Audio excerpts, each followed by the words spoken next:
Hello, everybody. It's me, Noelle. I'm just here to tell you the audio in this episode is a little bit rough. We recorded remotely for the first time when we recorded this, at least the first time in a long time. And actually, it might be maybe the first time ever that we've all been remote from each other. Usually we have at least a couple people in the same room. You know what? It's a learning curve and stuff happens. The majority of it is okay, but there's some rough spots. Just so you're aware. Anyway, enjoy the episode. Do you guys know what I can't fucking stand? Tell me. Charmin toilet paper commercials with the stupid fucking bears that wipe their asses. We all hate those. I literally, I have, a visceral reaction to those. I feel like my body is, collapsing in on itself like a dying star. Same. It's terrible. Oh, my God. I learned recently Charmin facts that I wish I didn't know. Charmin facts. So apparently, there are not three families of bears. You know, there's the bears show up as blue or red or brown, depending on their context. Mm-hmm. Those are all the same bears. They're just color changing, I guess. Oh. They're the soft ones are blue and the red ones are strong. But they're all the same bears. That makes me feel better, though, because at least now I know it's just that one weird fucked up family. It's not like there's a whole subspecies of bears that are just sick ass perverts. The thing about it is they tried to make it less creepy by making it bears. But if they made the Charmin Ultra commercials, if they just made them with just live action humans, I would be like, this is my most favorite series of commercials of all time. Yeah. How do I know that Charmin works if I can't see actual human poop being wiped away from an actual human ass? So right. I can't trust that otherwise. We really need X-rated Charmin commercials. You guys, have you ever had a conversation with your parents about the toilet paper that you're using? No. Yes. Many times. No. Oh. Just Noelle. Noelle, I remember specifically having a conversation with you one time about how being raised in a Christian church and going to Christian summer camps instilled the best form of potty humor in us that was possible. Really true. Because it's really true. Yeah, because there's no other form of acceptable joke. It's yeah, you exactly you can't make a sex joke, so it always comes back to a poop. Yeah, so, I knew about just horrid details about every cabin member. Very aware of the poops. Yeah, just things you'd never expect to hear or see. Mm-hmm. The one time I went to a Christian summer camp, all the camp counselors had to dress up in ridiculous outfits to clean the biffies. And it was a whole spectacle of the camp counselors were, I think they call them the Biffy gnomes. God bless. And so occasionally in the early morning you would see teenagers in ridiculous costumes with plungers and toilet paper on them, running through the camp because they wanted to get it done as soon as possible. Okay, this is exactly what I'm talking about. Okay, I'm horrified. This sounds like some sort of weird, fucked up, role play scenario. There's a lot of role playing. Some sick freak who's in charge of the Christian camp is I want all those teenagers to dress up as little gnomes and have to clean shit. Hannah, I want you to know that at my summer camp, they literally took us out in the middle of the night, made us wear all black clothing, and then made us fight each other to the death. They had to stop because one girl accidentally poked her whole fucking eyeball out with a stick because she ran into a tree because she couldn't see anything. They turned all of the lights off. All of the camp lights were turned off. So that reminds me, when I was in 6th grade, we did this winter camp. What is there to say? That's how it is. I want to tell about my horrifying summer camp games, except it was a winter camp game. It was in January in Minnesota. They took us up to this camp up north, my whole 6th grade class. Oh, we did that too. Kat, was it Wolfridge? It was Wolfridge. I went to Wolfridge too. Oh, yeah, same. Wolfridge. It was great. So we, as one of the games, they took all of us out into the woods at night.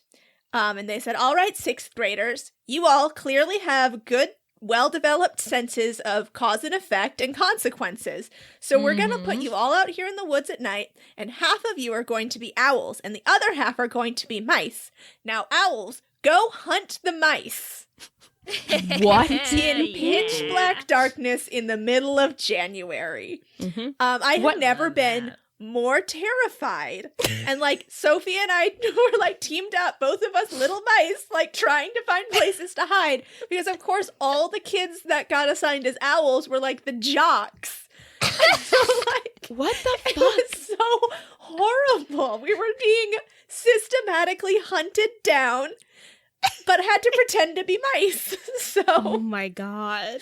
Wolfridge was great. They did not Jesus. play that game with us when we went to Wolfridge. They just like took us out into the cold wilderness and like left us alone with like a matchbox and like told us to hunt some wood and start a fire. And they were like, we'll come back in a couple hours to see if you did it. Yeah, they gave us like a compass. They like Oh yeah, I remember that. Yeah, they partnered us up, and then we're like navigate, middle schoolers. Navigate, idiots. And like I hated being at Wolfridge.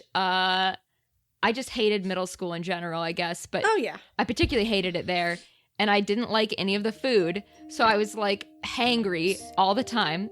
And I had this roommate who wouldn't shut the fuck up at night, so I could never fucking sleep. And they paired me up with her to like do orienteering, and I may have punched her in the head. Anna! It is the only time I've ever like genuinely punched anyone with the intent to cause harm. It was in 6th grade when I was like feral and starving in the woods with the person who was preventing me from sleeping. Oh man. Well, speaking of being feral, let's play D&D.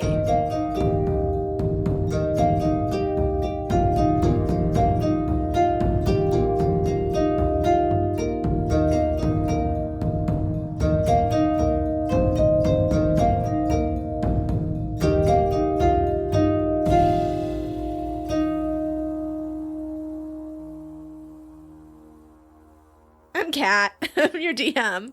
And I was a mouse and was hunted for sport. Hi, I'm Noelle. I play Fran, who is a wizard. And I repressed Christian camp, I guess, except for being told that my foot falling asleep during a prayer was the influence of the devil. So, Good Lord. Yeah. I'm Caitlin. I play Corbin, and at my Christian camp, when we played the death game, we had to carry Skittles across the ground, and if we were caught by the other team, we had to eat them and swallow them like a cyanide pill. Oh my god! What? Ah. Okay, so I'm Hannah, and I play Slake, and at some point, I'm really gonna just need to have Caitlin break down these experiences for me because I'm really having a lot of trouble processing what I'm hearing. yeah, I'm reeling. And Ashley, if you're out there, I am genuinely sorry for punching you in the head. I hope Ashley listens to this podcast. I hope she's doing okay. So while you are in your conference with the general and his lieutenants, you're all standing around the war table. Maeri is sitting with her chin cupped in her hands, catching her tears, but concentrating on the map in front of you all.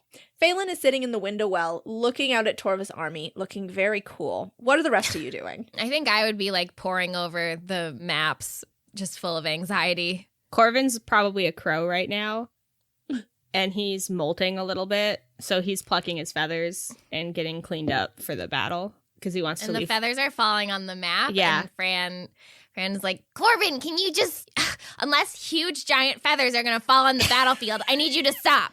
That's not going to happen because we killed Hugin. He flaps up and he flies around and he like shakes some feathers off and they land in your water hair. Slake is picking up Corbin's feathers and gathering them together to use for art later, but also for organizational purposes. And they're also trying to help figure out what to do. All right, so as this scene unfolds with all of you, there is a sharp knock at the door, and it is opened by the guard outside. When the door opens, you hear a murmur of noise in the hallway, which, after a moment, resolves itself into music, played on multiple instruments and echoing through the halls. The queen stands in the doorway, and she clears her throat. I know you are all very hard at work, but please, if we are to battle, there is tradition to attend to. I look up and there's like wet feathers like streaming down my face, and like I like have my hands up to like catch Corbin and kill him. And I slowly like lower them down, and I'm like, Your Majesty. As soon as you lower your hands, Corbin like lands in your hair and does a little bird bath. The queen nods to you all, and then the generals all sort of like give you guys a sidelong look. And then they gather up their things and they follow the queen out. I look at Falen and I'm like, do you know what the fuck she's talking about? Phelan looks over from his contemplation of the arm and he says, yeah. And he just sort of shrugs and he goes, they've got traditions. Let's see what they are. And he walks backwards as he's saying this and then turns around and walks out, following the generals. Can't fucking stand him walking backwards saying stuff. He's gonna trip on something. Unreal. So all of you file out into the courtyard of the castle, which has been cleared of debris and the makeshift camps of refugees and people taking shelter. Lanterns have been lit and garlands of evergreen boughs have been woven together and strung around the courtyard. Musicians play a merry tune on pipes and fiddles, and in the center of the courtyard, a group of people participate in a whirling dance, whooping in time with the music as they trade partners, linking elbows, then spinning apart to find a new partner for another few steps. Then repeating, moving in and out of circles and lines in intricate, dizzying patterns. Since you've all been here, the city has been a gray and broken place. But not tonight. Everybody has ventured back to their homes to rescue their finest clothes and use the bathhouses to wash and style their hair. Those with long hair have done it up in intricate braided updos woven with colorful cloth. Heavy wool skirts twirl out from the dancers, decorated with bright embroidery depicting spring flowers or forest scenes. Some people's clothes are a bit tarnished. There are ash stains and burn holes in some places, and others you can tell are wearing clothes that do not fit them, perhaps belonging to a neighbor or a loved one, or dug out of the rubble for this occasion. Here, in this moment, in the light of the lanterns and the golden glow of Maeri's shield above you, you see that the beauty in the city of Ilfra was never in its fine buildings, but in the people who live here and who are trying to survive. And the queen, as you catch up to her, she smiles down at you and she says, we may not be a people who know anything about war, but we are a people who mark events in our history with song and with dance. Before any momentous occasion, there is always a party. We may not have much food or drink. And Maeri perks up, and then she pulls the queen aside, and she signs to you guys, go have fun, enjoy the party. I'll be back in a bit. I like look down at myself, and I'm like, what the fuck? What am I wearing? I like start digging through the bag of holding, trying to find my fancy clothes. And I think I will put on the sparkling jumpsuity thing from Danmar. Nice. But I'll go like hide in a room and do that. Oh, you don't just change like right out here in front of the whole party? No, I just don't change in front of all of you in this whole room full of Falen. people dancing. And Falen. And I do my hair up in like a similar look to what the ladies got. Corbin turns on. into a little monkey and pulls out some of his just normal clothes, Nice. which fit him as a monkey perfectly and look like full-size outfits. And he's got a little like tie on his little neck and he's walking around in his monkey clothes. Incredible. Oh yeah, do we still have like our clothes from Danmar, I guess? From Madria. Or that's what I meant. Yeah. Sorry. Yeah, for sure. I guess I'll probably want to go in and change into one of the outfits we have left over from that. All right. So you all go and get changed. Corbin's look comes out first. Really good. And it's very good. And everybody is like, they got a monkey for this party. Everyone loves it. Everyone loves it. Corbin bathes in the attention and does a bunch of tricks for them. Please make a performance check. Well, 6. Oh, you know what? You tell me, Kaylin. You tell me. How do you bungle this? I try to do like some cool backflips and stuff as a monkey and like walk around on my hands and stuff, but I'm anxious from the war, and so my hands are all shaky and I fall on my head.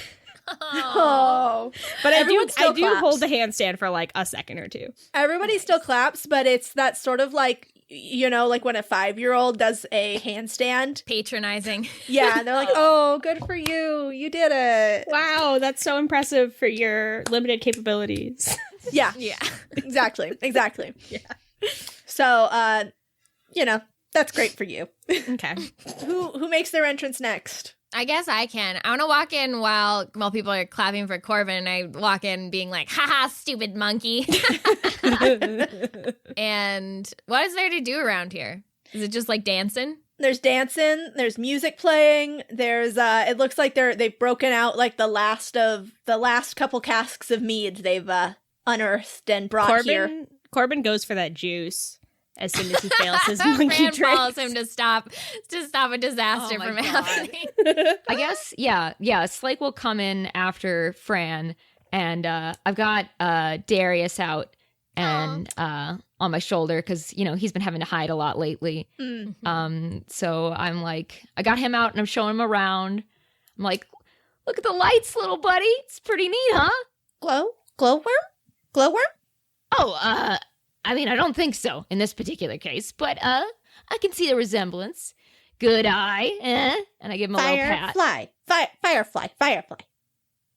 Yeah, close enough. Friend. What's up, bud? Make friend Firefly.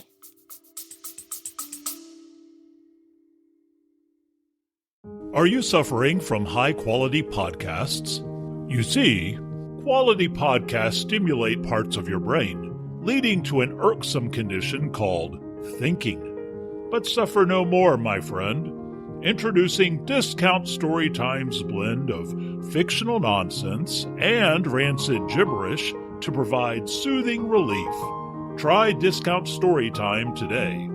Available on most podcast catchers and at discountstorytime.com. Consult your healthcare provider before listening to Discount Storytime. Not intended to treat unicyclitis, pickleball liver, or jittering expectations. Oh, okay. I take Darius and I hold him up to one of the little lamps. And Darius begins sort of like swaying back and forth and singing a little chirping song. Oh. And then he looks a bit discouraged. And when you lower him back down, Darius says, Firefly, stuck up. Firefly, no want friend. Oh, no. Better luck next time. Then he does a little circle in your hand and then sits down. It fine. Darius has friend. Oh, Darius. you're a good lad.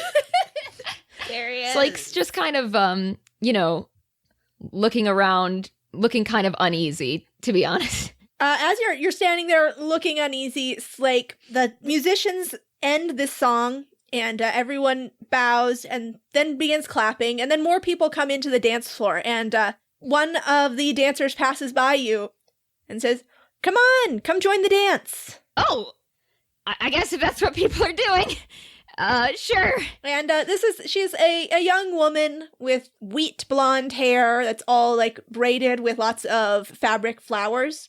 And she hooks your arm and she says, don't worry, the steps are easy to pick up. Just follow along with everyone else. And why don't you make a performance check, Slake? Oh, God. Ooh, that's a solid 6. Solid 6. Hey! You were not great at this dance, but it doesn't really seem like it matters that much. Anytime you mess up a step, somebody else is swooping in to rescue you and like grab your arm and swing you around and twirl you off to somebody else. And even if you're stumbling every once in a while or most of the while, everybody is just grabbing you and putting you where you need to be and laughing with you, and it doesn't seem like it's a big deal that you're messing up. In fact, it seems like this is part of the dance, is bringing somebody in who doesn't know it and teaching them how and showing them what to do and having a good time with them. That's so sweet. So at the end of the dance, everybody is laughing and clapping and bows, and the woman who pulled you in, Slake, she leans up and gives you a little kiss on the cheek. Oh! She says, well, you're good at saving the city, but not so good at dancing. That's all right. Well, I guess 1 out of 2, not bad. No, not bad at all. And she then pats your cheek, and her friends take her by the hand and lead her off. And at that moment, there is a bell that rings from the direction of the castle, and the crowd quiets and turns as the queen comes back out. And she says, "Attention, everybody, attention! Today, I am truly happy to say a miracle has occurred." And then following out behind her is Maeri and several other staffs of people carrying heaping trays of food. It is not the most fancy food. This is all that Maeri can produce. The spell specifically states it is bland but nourishing. But there's plenty of it. It's bread and olive oil for dipping and some meats that are cured and some hard cheese. But it's more than these people have had in days, weeks. And it is laid out on a large table. And everyone goes for the food. Everybody goes for the food. The dance floor clears out. Yes. And Maeri is standing back and looking very pleased with herself. While she cries. While she cries. She is still crying. I want to run over to her and say, "Nice one, Maeri." She smiles and signs, "It's not much, but I was able to do this, at least." No, it's great. Look at how happy everybody is. I'm dragging Corbin over as well. Corbin has a giant cup of mead, and it's as tall as his whole monkey body. Oh my And I God. say, "Maeri, I had no idea you knew how to do that." Maeri shrugs and then signs, "Well, the benefit to having more power than I can use is I can do more things than I thought I could before." And she wipes away more tears, but then gives a thumbs up. Aww. Corbin offers her his giant cup of mead. It's like half empty. Maeri takes it, and she looks down at you, Corbin. And then she kneels down so she's at eye level with you. And she signs, "Corbin, you have to turn back into a boy. This much mead will kill your tiny body." Corbin, like, chitters, and then, like, one of his legs gives out, and he, like, kind of falls on the ground. Oh. And then he poops back into a boy because his monkey body has died from alcohol poisoning. Dark. Maeri hands Slake the remainder of the mead. Oh, sure. She looks back at you, Slake, and she signs, "Dispose of it." I look around sneakily and I take a little sip. Yes. And Corbin Burger Jerger comes flying down from the where she was roosting on the palace walls, it looks like. And she lands on your head, and she squawks, "What has he done?" Wait, does she land on Corbin's head? Yes. Oh, he falls over. He can't support that weight in his current state. But he does so while cheering her name. Corbin had too much juice again. Again? Who's been letting him have juice? He lets himself have juice. I try to stop it. And she is next to your head now, like pecking at your hair, Corbin, like fussing with it. He's laughing joyously. Burger Jerger, why are you back? I needed to come fetch one of you. The boy, he's outside. He wanted to talk to somebody.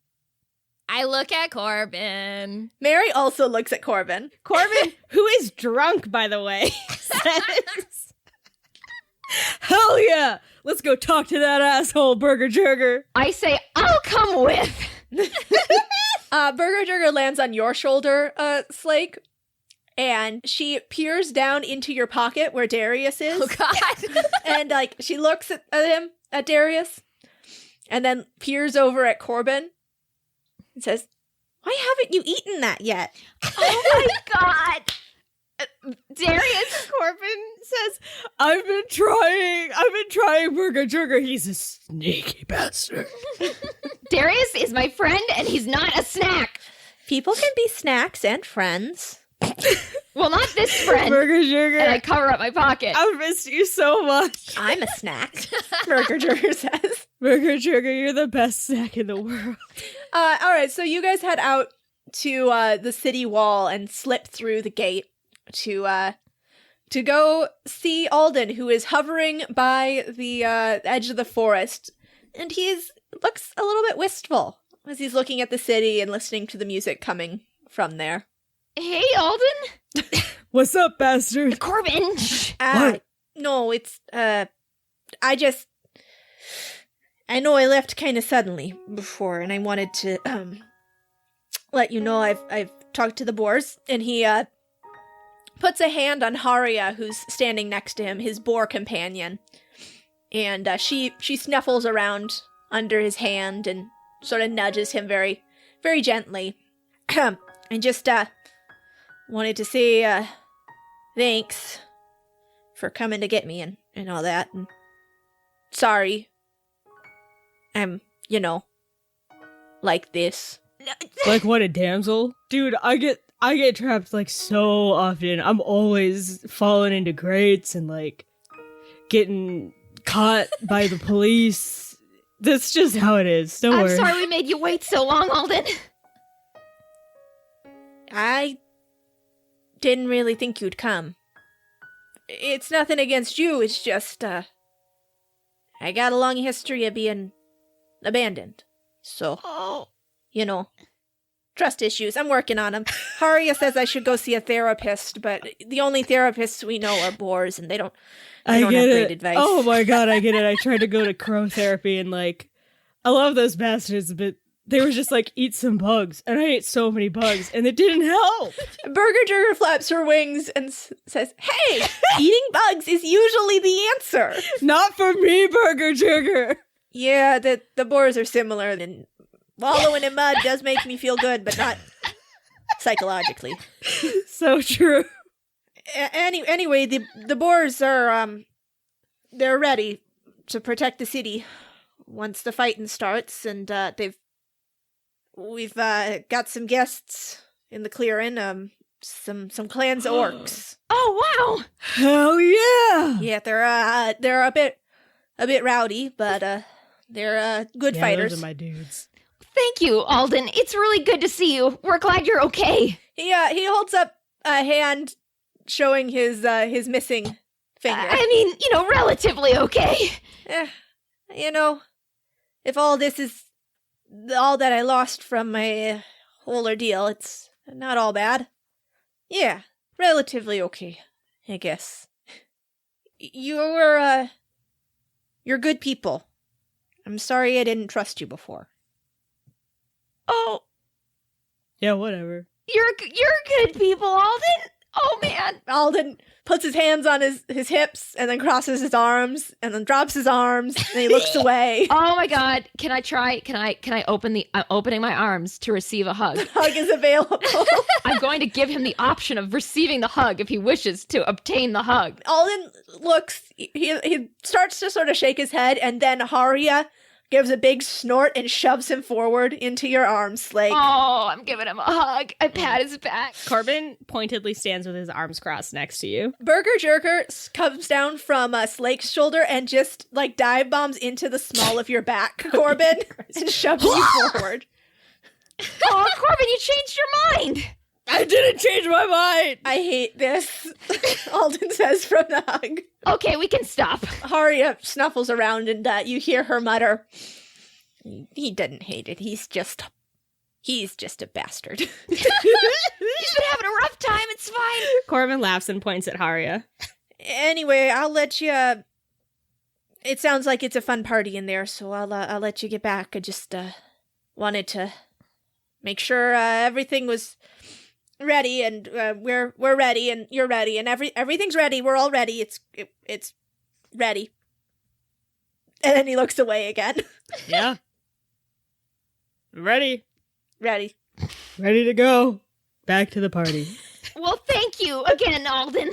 Yeah, thank you. And I'll see you out there, okay? Stay alive. You also do that. If I die, I'll die beautiful. I'll see you on the other side.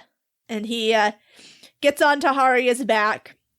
And she turns around, but she gives one last look back at you guys and then nods and says, thank you for everything.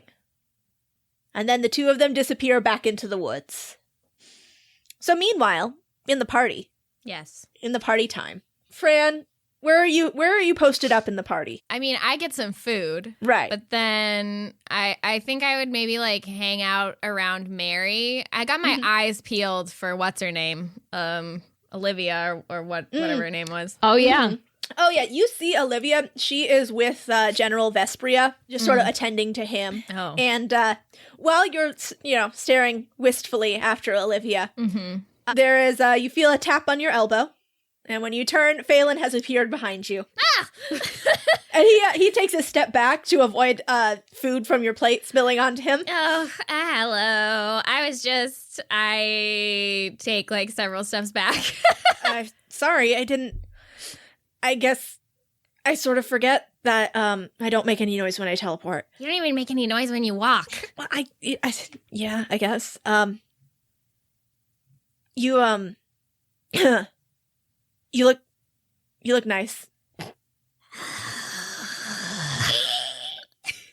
Well, you look, same as usual, Yeah, they which is not bad. I don't have any other clothes. Cool. How's the food? You want some? No, not really.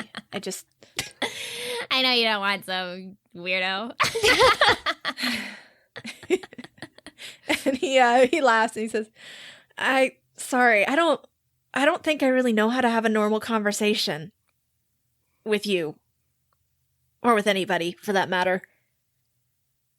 I do. Clearly, your sparkling conversation skills are All right, I don't need to hear your attitude. All right. on display. Okay. I get enough of this every day, okay?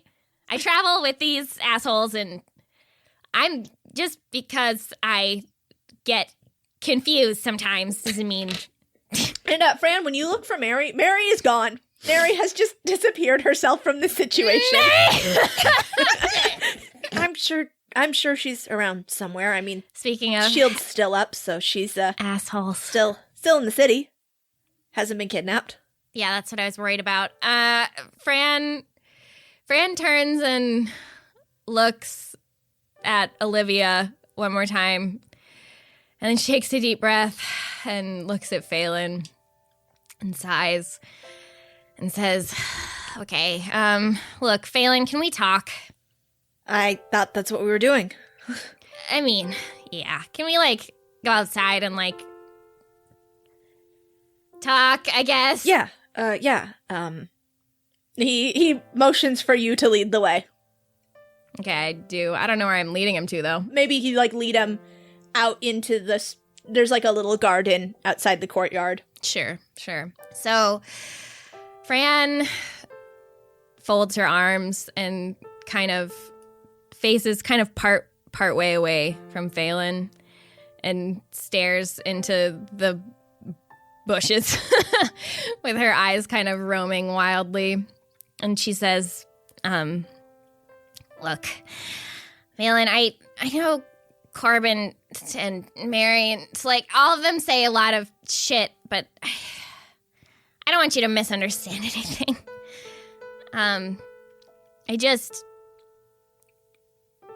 Look, maybe I'm totally off about this, and you can tell me if I am, but I feel like there's a vibe. I feel like I'm feeling vibes, you know what I mean? And I just don't want you to be confused, and I don't see you that way. Falen nods.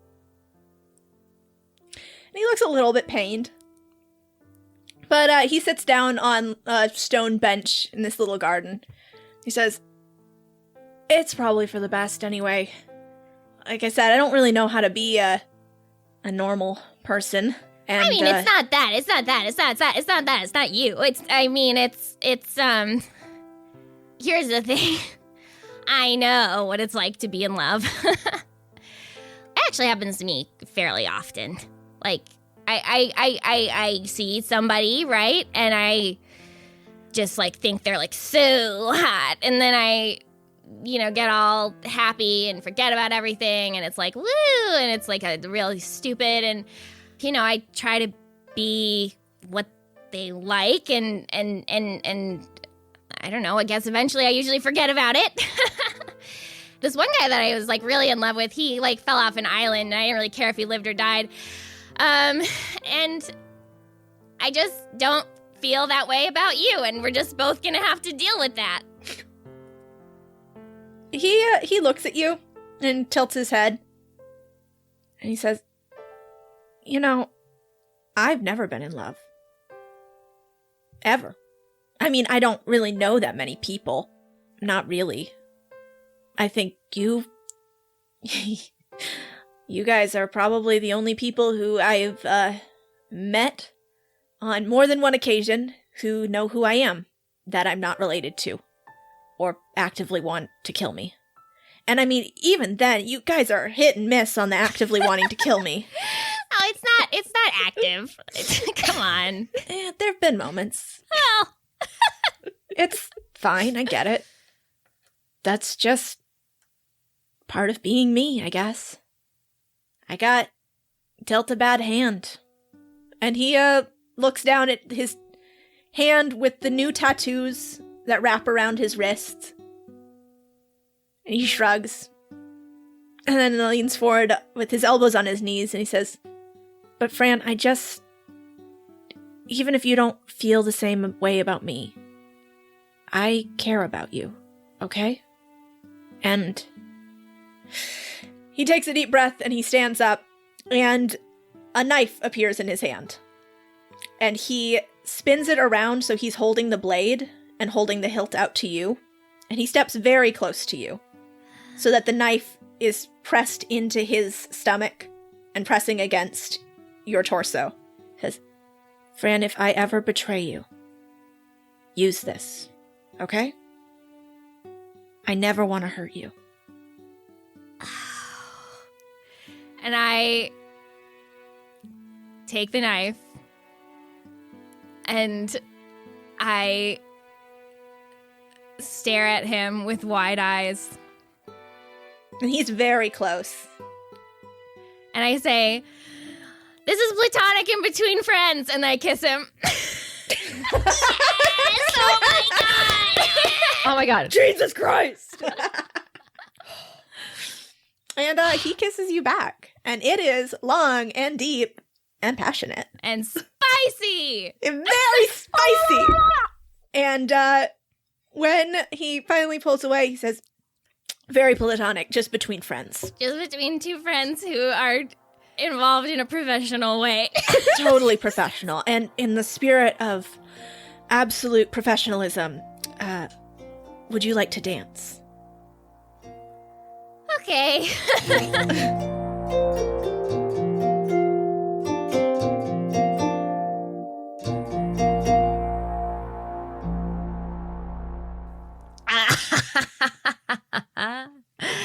I hope you're enjoying the episode. It's a spicy one, boys. Hello, it's me, Noelle, from the podcast. I want to wish you all some well wishes. I wish that you're doing well. And I believe the next episode is the last episode of this arc. It might get divided into two, or it might be like a 2-hour-long episode. We'll see. I'm not sure. I don't know. Anyway, we'll see. We'll see. It might depend on how much I can get done before then, but I'm going to try my hardest.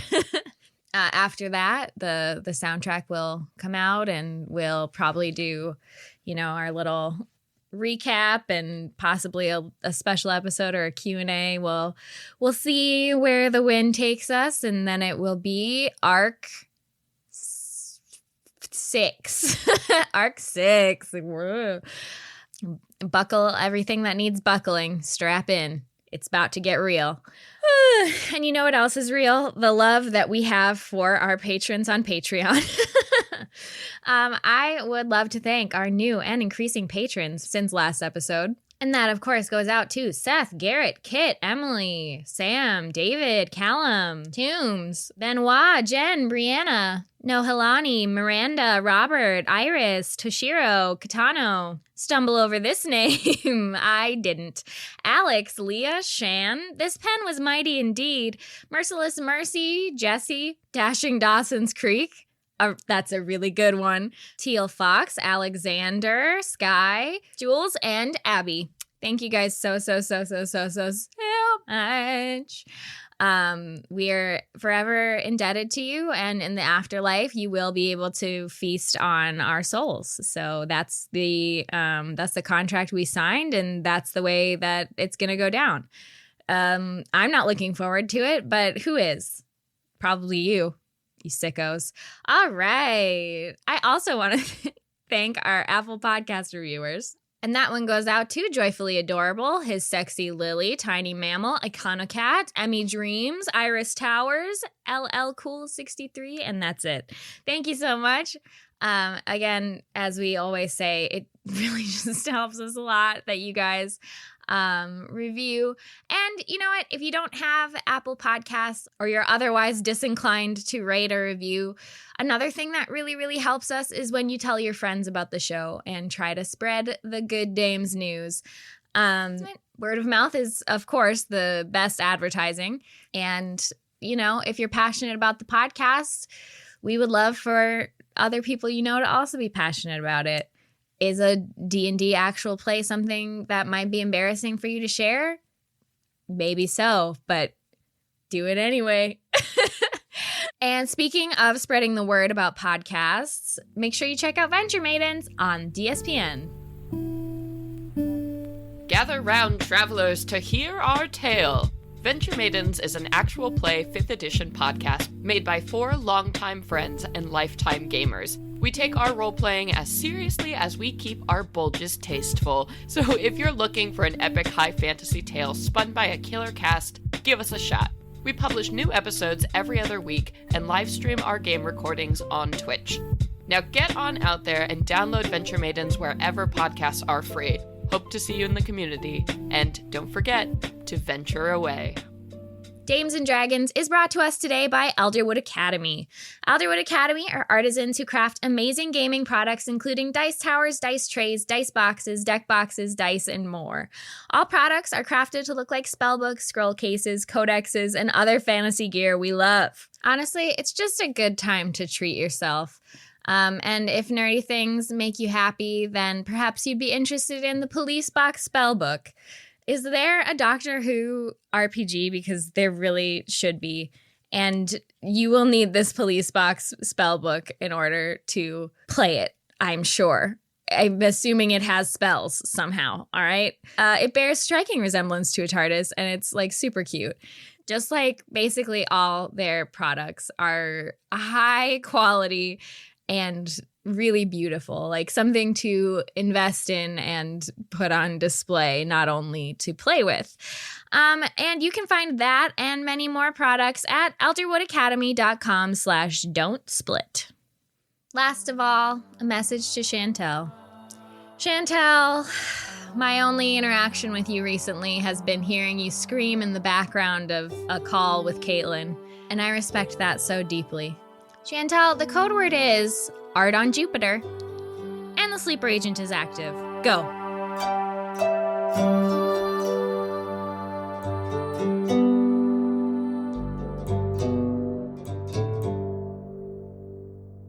All right, well, Falen takes you back into the party, and the two of you dance. It's another one of those whirling, whooping dances, but there's a lot of times where you pass back to your partner, and you're standing very close, matching his steps, and he's smiling, and it's very rare to see, but he looks happy. Hey, you're smiling like a loon, you idiot. And he leans down and whispers in your ear, "I'm smiling because of you." Shut up. So, Corbin and Slake, you, as you come back in, Maeri, like, grabs both of you and, like, bodily removes you from interfering with the dance floor. Like, she just heads it off at the pass.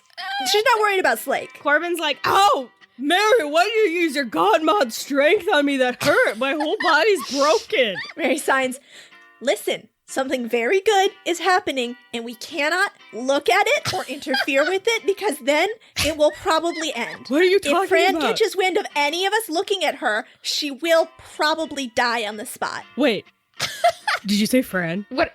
Is she like making out with Falen on the dance floor right now? What? Let me out! Maeri! Let me out! I'm like desperately trying to look. Maeri, like, physically grabs your face, like, stares you desperately in the eyes. I turn into a bird and I start flapping wildly, but you're like a wild hunter who's like clasped my tiny bird head in your hand. Maeri looks at you, Slake, and, like, gestures while holding Corbin, like, trying to pass him off to you. Okay, I guess. And I take the Corbin. And she signs, "Don't let him mess this up." Okay. Corbin is flailing wildly in your hands and screaming. I'm sorry, Corbin. I'm trying to follow Mary's advice. That's all. She's very wise. And Fran doesn't even hear the desperate cawing.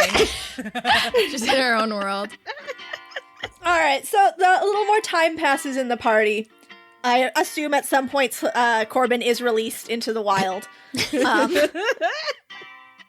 Fran wants to dance with Corbin as a crow, just like holding on his wings while he dangles. Absolutely, yes. Corbin's here for that. Fran also wants to dance with Slake and Maeri. Yes, I definitely want to dance with the crew, the gang. The gang. Why don't let's all make a performance check. All right, let's do it.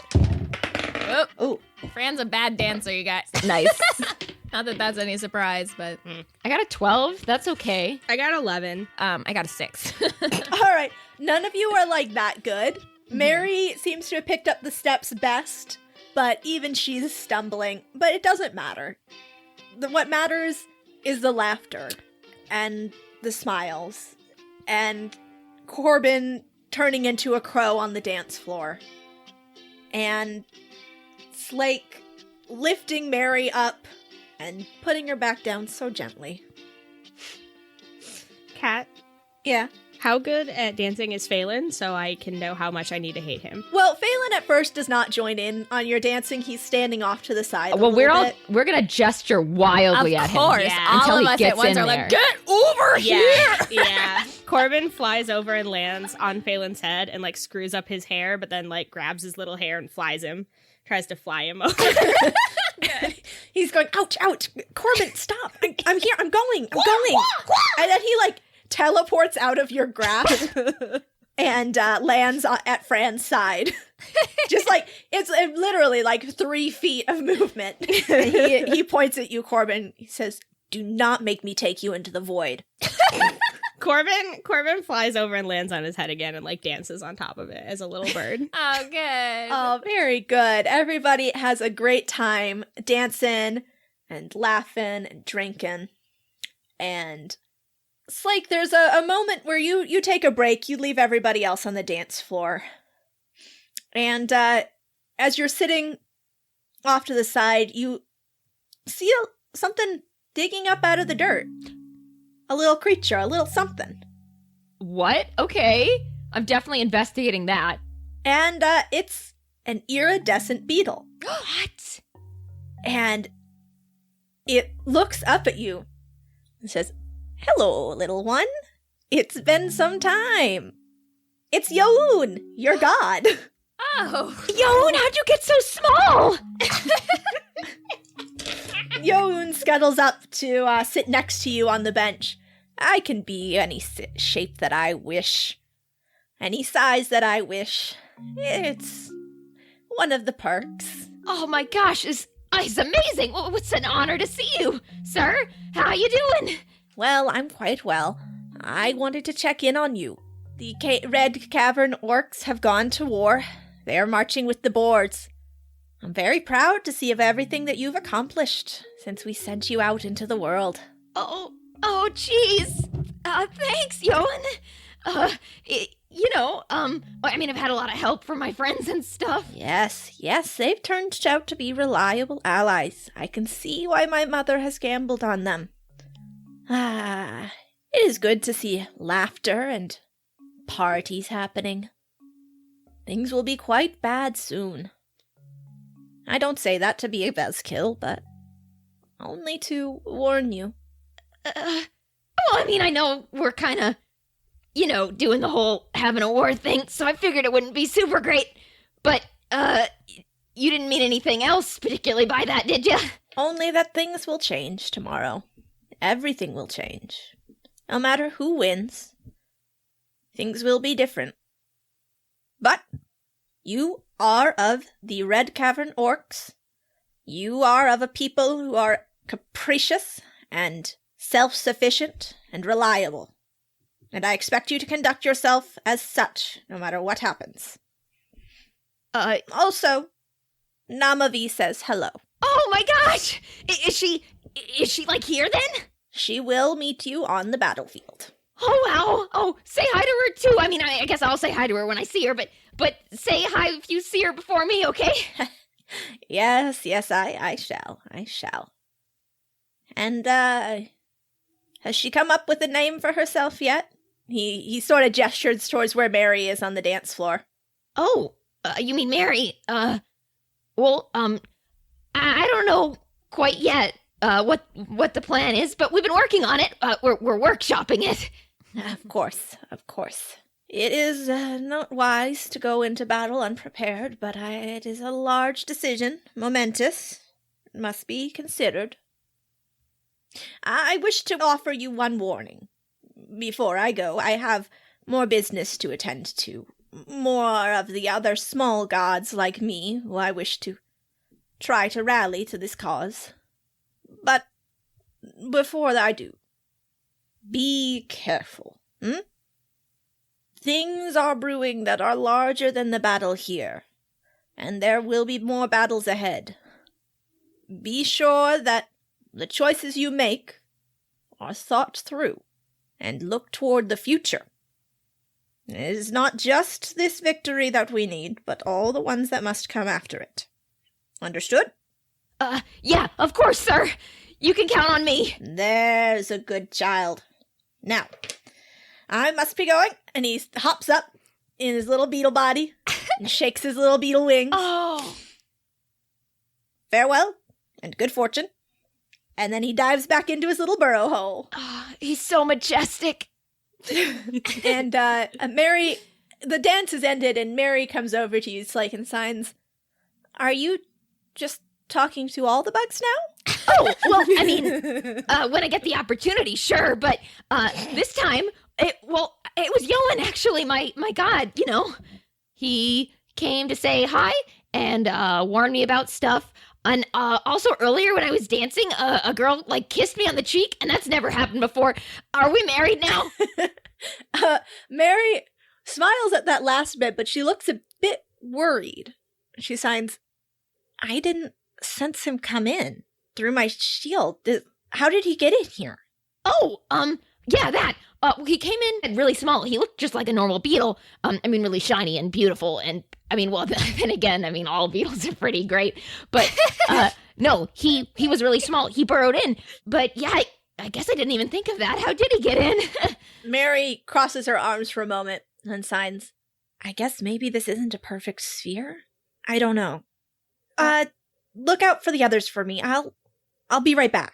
Oh, okay. Don't do anything dangerous. She gives you 2 thumbs up as she walks away. I go over to the others, I guess, to ask them if I'm married now. And I'm like, "Ooh, Slake, you're married." I don't know if I'm ready for this kind of commitment. You're immediately married. Oh my god, I haven't even bought a ring. Falen looks at you, Slake, and he puts a hand on your shoulder and he says, "Slake, this is a really big commitment. I can't believe you just let a random girl kiss your cheek. It wasn't on purpose. You're gonna have to support her family now. She's gonna move in with you." I joyfully am punching Falen in the abs. I don't even have a house. How is this gonna work? Is she gonna have to come with us? It could be dangerous. Oh, I should have thought this through. Do you even know her name? Oh my god, I don't. You better go find it out, Slake. Oh my god. I run off to eat some cheese and freak out. Got to get the cheese. So, Corbin, once you have had your fill of dancing, and, can Corbin ever get his fill of dancing? No. Not when there's unlimited juice. So maybe it's when you go for a juice break. Oh, and Burger Jerger immediately lands on your arm, as you try and go for another mug of mead. She lands on your arm and she goes, "Oh no, you dropped it. Too bad you can never get it again. There's no possible way." Burger Jerger, I know what you've done. And I love you so dearly, so I will forgive you, but in this moment, my rage is boundless. She preens. Corbin. Yes? She hops up onto your shoulder and nuzzles you. "I missed you." Burger Jerger, I missed you too. These idiots don't understand anything about the world. They're all so dumb. I know, Corbin. And she nuzzles you. The void was so cold and so scary. I like being in the world better. It's fucked up in the void. I was there once. You were in the void? Yeah. We sort of And tried- she starts checking you, looking around you, "Are you okay? Did any part I'm of you fine. die?" No, I'm fine. I'm 100% alive.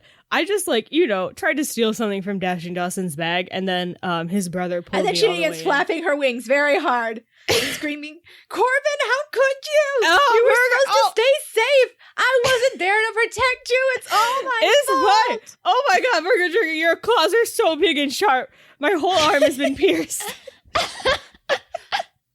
It's fine. I'm incredibly resourceful. I've fallen into 6 grades. I got captured just the other day, and I escaped by setting a fire and passing out. I'm incredibly good at staying alive. And Burger Jerger hops down to the ground, and she has little crow tears in her little crow eyes. No! And she says, "I failed. I failed as your guardian." Burger Jerger, you didn't. Burger Jerger. Corbin wipes her little bird tears away. I was stuck in the void, and I couldn't rescue you. If there's one thing that I have learned, being alive in a world that sucks, it's that you don't have control over anything. You basically don't even have free will. You're just a slave to your experiences. And so you can't blame yourself for anything that happens, because you just did your best in the moment. It's totally fine. And she looks up at you, just ruffles her feathers. "When did you get so wise? You grew up without me." And she flops over very dramatically. I abandoned my boy. Corbin lays down and like holds her limp body in his arms, and they're both like lying down on the cold marble floor of the dance hall. And he's like, Burger Jerger, I'll always be a small, stupid child, I promise. Oh, you're gonna grow up and be a big, stupid man. Burger Jerger, don't even worry. I've still got like 2, 3, maybe even 4 months until I'm legally 18 and an adult, and my whole entire brain cognition will change instantly. So don't even worry about it. Oh, gone are the sunny summer days with my little boy. Hey, Burger playing Jerger. in the forest Hey. streams. You want some crow tea? Yes. Okay, let's go into the garden. I'll make some crow tea for us, okay? It's gonna be alright. Corbin, you're so good to your mother. I love you, Mom. Yeah, and she preens at your hair a little bit. Starts picking some of the twigs and leaves out of your hair. And we go out into the garden, and Corbin like digs a hole and like scoops some of the fountain, I'm assuming there's fountain water into the hole, and then like puts some dirt in there, and then casts produce flame to heat it up. And then it's ready. The tea is Burger there. Jerger drinks it, and she loves it. Yeah, she She's does. the first person in almost she a year does. who's not even a person, but is a crow, She loves it. who appreciates your crow tea. Finally. Oh, Burger Jerger. I miss you so much. Nobody gets me. Corbin also takes a drink of the crow tea, and he's like, oh, so good. Tastes just like dirt and twigs. It's got a real good twiggy taste to it. Yeah, we got a lot of twigs in this one. It's really came out good. And the party is starting to wind down. The night is getting long, and people are starting to file out of the party. And it's been a while since you last saw Maeri, Slake. Oh no. Okay. Okay, I'm gonna find the others then and gather them up and be like, hey guys, so Maeri said she was gonna go do something, and I thought she'd be kind of like back in like a minute or whatever, but she's not back, and so I was thinking I should tell you about it so that we could find where she is and make sure she's good and she's fine, everything's okay. This is why we should never leave Maeri alone. I knew this was a mistake. I knew it You was just a let mistake. her wander off? What the fuck? Oh, she's gotten so independent. Phelan looks between the three of you and says, it's been like an hour. She could be dead, Phelan. She always checks in with us. Okay, I'm gonna step away from this whole situation. I feel like this is something that this doesn't involve. I'm gonna... And then he just teleports away. God damn it. Phelan, get back here, you bastard. He's gone. You don't know where. God damn it. Which way did she go? Oh God. Do I remember which way she went? Make a perception check, All right. everybody. I got 13. Yeah, I only got 8, so 15. 15. All right. As Fran and Slake spin around in circles. We have arguably worse anxiety than Corbin, so I guess it makes sense. It does. Corbin, you see, you spot her.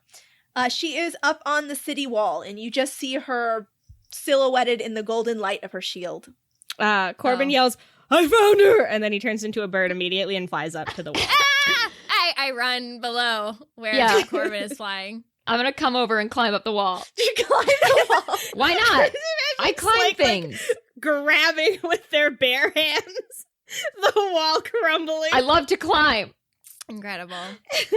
It's really weird. You guys know how to get up to the city walls at this point. You've been up there a couple of times now, but you can't find your way there. It's just like you just keep taking wrong turns. Even Slake, when you're scaling the wall, it's like you end up in a different part of the wall than where you started it. In fact, all three of you end up in the same spot at the end of this section of wall where Maeri is standing. But you just can't. Every time you try and turn towards her, you end up facing a different direction. What the hell is going on? This is like a bad dream. Maeri? Maeri does not seem to hear you. She's standing alone, looking down at Torva's camp and clutching a handkerchief in her hand. It's stained gold with her tears. And then there's the sound of knocking. And she looks up and around, and then at the barrier in front of her. And very tentatively, she reaches forward, and the shield parts just enough for a ribbon of blue to snake inside and land next to her. Farah materializes on the wall next to her, her form twisting into shape with a flourish of her deep blue cloak. She stands, looking down at the dark field, which will very soon be covered in dead. And Maeri hesitates, and then tugs on Farah's sleeve to get her attention. And Farah says, I do not need to look at you to understand you. You are more powerful than that. I wanted to come and thank you for taking up this banner and leading the world to confront Torva's machinations.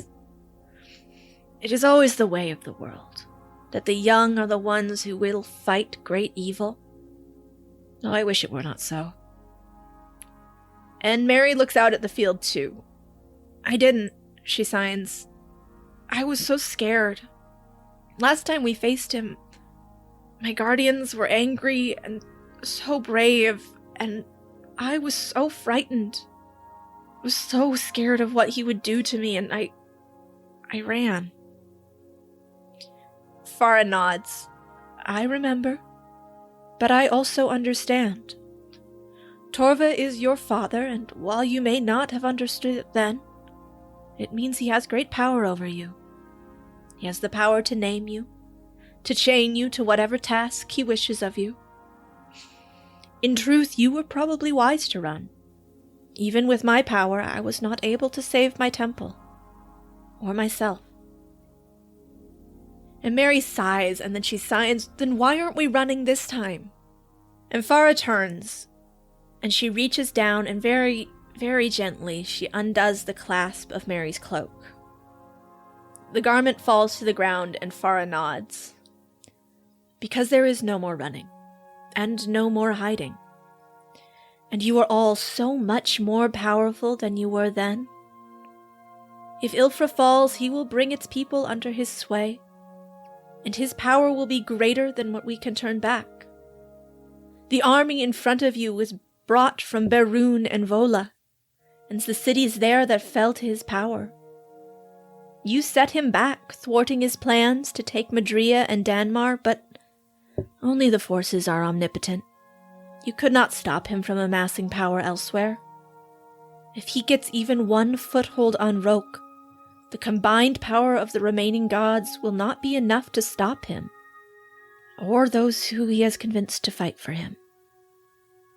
And Maeri shakes her head. Why are any of them even siding with him? If all the gods banded together, we could stop him, right? Farah shrugs. We've tried. More than once. We sunk him to the bottom of the sea, but he resurfaced. We've encased him in stone, burned him. Once you've failed to kill someone so many times, it makes it hard to keep trying. And each time, fewer of us have wanted to stand against him. And there are those who agree with him, who wish to overthrow our parents and our masters.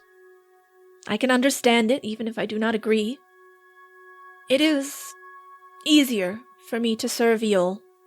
My purpose is straightforward, direct, and it keeps me busy. There are always more dead, more lost souls in need of guidance. Others are tired of serving, of living. They've forgotten what it's like to be mortal. They have forgotten the weight of mortal lives. We are all turned monstrous by time and power. For them, it's like racing snails. Who cares if the snails are crushed underfoot when the game is done? The life of a snail is short, too insignificant. What does it matter if they live one day less when a sparrow will gobble them up tomorrow? They don't think of the ones who survive, the ones they leave alive to suffer in the wreckage, and why would they? Have you ever thought of the children of a spider you've crushed after she came too close in the night? Maeri smiles and she signs. Slake has. And Farah smiles too. They are one of Vioni's. Of course they have. And she looks out over Torva's camp again and then says, always remember, it is not the dead who suffer. It is the ones who must go on without him. When the fighting starts, remember the ones you are not killing. They are the ones who suffer most. Decide if they deserve that suffering. And Maeri shakes her head again and signs, why do I get to decide that? I'm just a kid. Farah puts a hand on her shoulder. You are a god, like all of us. It is a thing that was thrust upon you without your asking for it, but it means you have the power to choose. So choose wisely. And then she tilts her head and says, I had another reason to come here tonight. To offer you guidance, as is my wont, if you will have it. Maeri nods, and then the sound loses its way to you. It gets lost. Farah's voice trails off, and Mary's face is complacent and grave, and she signs back, no one's ever explained it. Farah speaks, but the wind swallows her voice, sweeps it elsewhere besides your ears. Then she nods once, and she is gone through the barrier. And you are released from her power and are able to run towards your girl. You're able to run towards Maeri again. Maeri, are you okay? Maeri looks towards the three of you and seems to be shocked that you are here. She looks around and signs, how long have you been standing there? Hours. Like the whole time, like the entire time. Hours. I mean, Not hours. yeah, a little bit. Oh, I'm fine. I just, she shakes her head and wipes tears from her eyes. It's fine. It was a good talk. What did she say? Maeri shrugs and wipes away more tears. she just reminded me of something I hadn't thought of in a while. That's all. And, I wanted to thank all of you. You've all done so much for me. And she wipes at her face and she signs, I'm sorry, these are real tears. These aren't just the tears that are naturally coming. Oh, Maeri, I hug her. Yeah, I also hug her. I just love you guys so much. And I promise that whatever happens, I'm not going to run this time, okay? I'm gonna fight with you. If you want to. I do. Farah was right. There's no running anymore. I pull back and I just hold her hand. She signs with her free hand.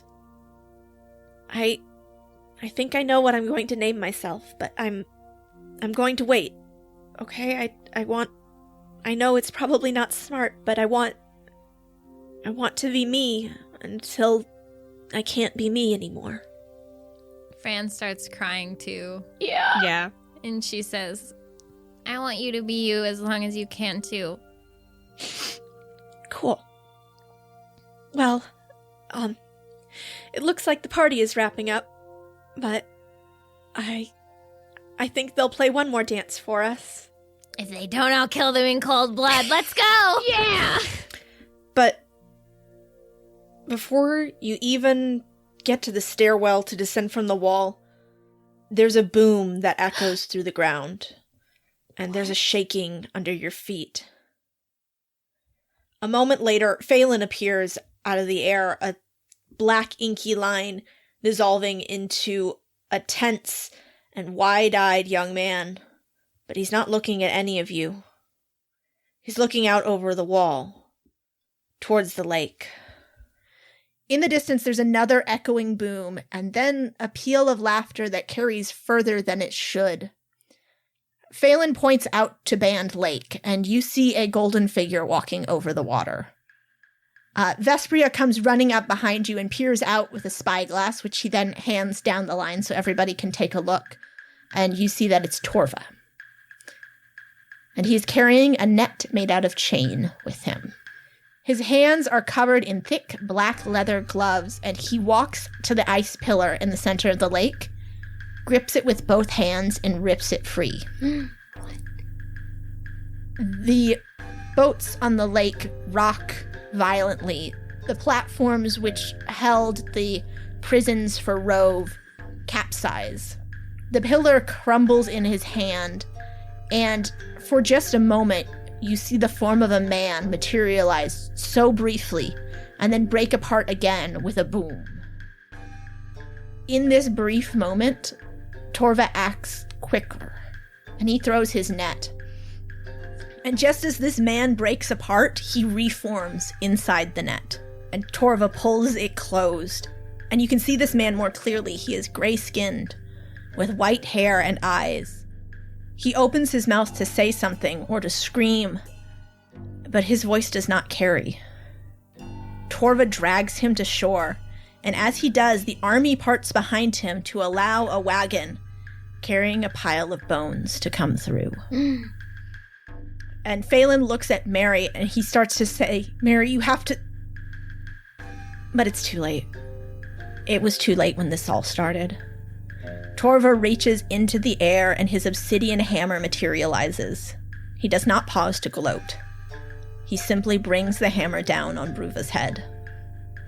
The god's body goes limp, and Torva reaches his hand into Bruva's chest, ripping apart his rib cage to expose the bloody mess of his heart.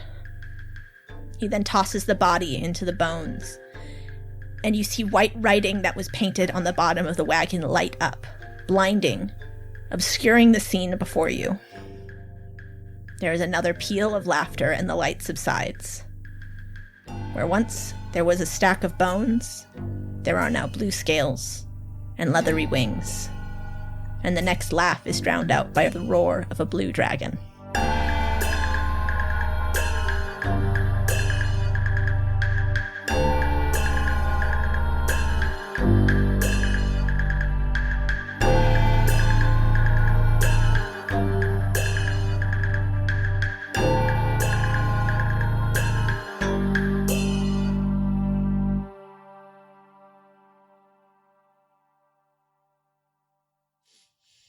I run off to eat some cheese and freak out.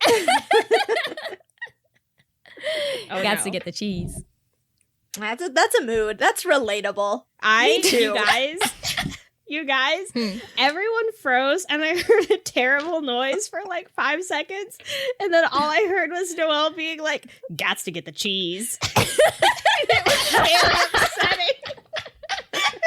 That's the new ad for cheese. That's all you need to know. The new ad for cheese is just like 5 minutes of incomprehensible shrieking followed by "Gats to get the cheese." Gats to get the cheese. What kind of animal could be the cheese mascot? An edgy new cheese mascot. He's got to be cool. Water buffalo. Yeah, that's a good one. Yeah, that's pretty good. Or like a shark. I don't know, like a Shark. Oh, a shark Creature with like that does sunglasses. not produce milk of any kind. Or like shark ants. with like udders. Ants, because Actually, I think there could be a very good cheese advertising campaign with a shark, because sharks don't have cheese in the water, so it's coming up into the grocery stores in disguise to try and get cheese. Nice. Oh. Gotta get that cheese. That's Gots to Oh, get I the would cheese. love that shark. If they did that, you guys know I would start like a weird side blog where I was horny about that cheese shark. Oh, yeah. Honestly, like, what is it? absolutely. I like are other people like this? Like